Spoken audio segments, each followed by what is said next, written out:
The American dream has always been about making something for yourself. The classic story of rags to riches, about the dream that your children's life will be better than your own. But what if it wasn't? What if your children had the same life as you? What if their children had the same life as them? That's exactly what is happening. To live in poverty in the United States, you must earn a maximum of $23,350 a year. You need twice that amount of money to cover expenses for a family of four. 40 to 50 million people in the United States live in poverty.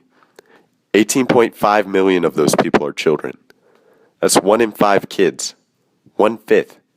20% of the kids from the richest country in the world are living in poverty. The average school bus holds 72 kids. 14 of them don't know where their next meal is coming from. So how does this happen? How can we solve it? The amount of childhood poverty is so large due to a multitude of factors. The first is the demographics of families. There's an increased number of births out of wedlock and a higher divorce rate. This has caused the amount of single mothers to triple over the last 3 decades.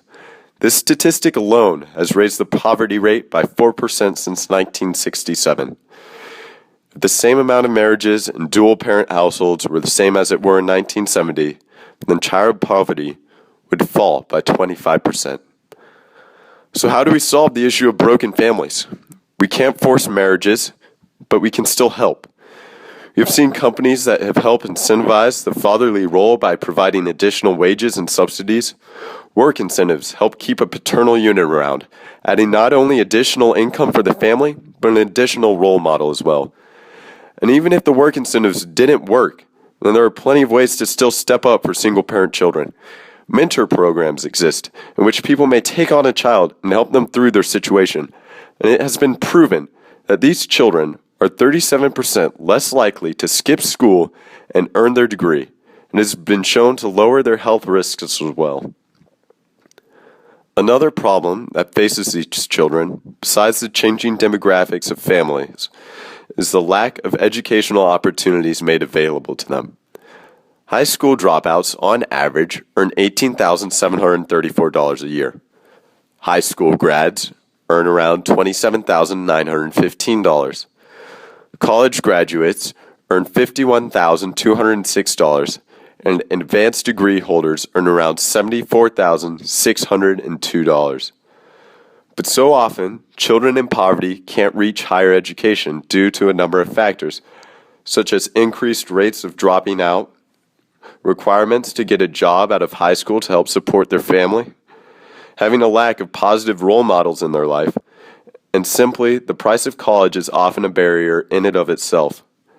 Even applications to colleges sometimes make it hard for low-income families to apply. And the cost of a 4-year public university has gone up by 70% inside of the last 10 years, making it near impossible for low-income families to afford it. And student loans have the highest rates out of any type of loan, higher than those of cars and of houses. Legislation is currently being made to try to help higher education be more affordable with government grants and lower student loan rates.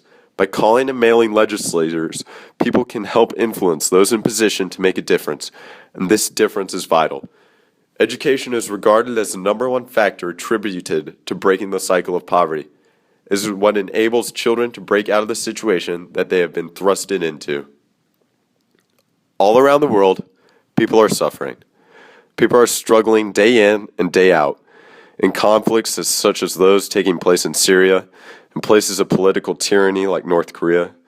We focus so much attention all over the world, but seldom do we take an introspective look at ourselves. So many people are struggling in our own country, and so many of them are children. Kids who live day to day without answers to such basic questions as where their next meal is coming from and where they are going to sleep at night. And the American dream is in peril.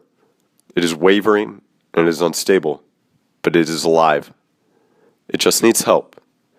Help from people who are capable of lifting others up. People who are willing to help these children. People who are able to take a stand for those who cannot quite stand for themselves. People like me and people like you. Break the chain and break the cycle.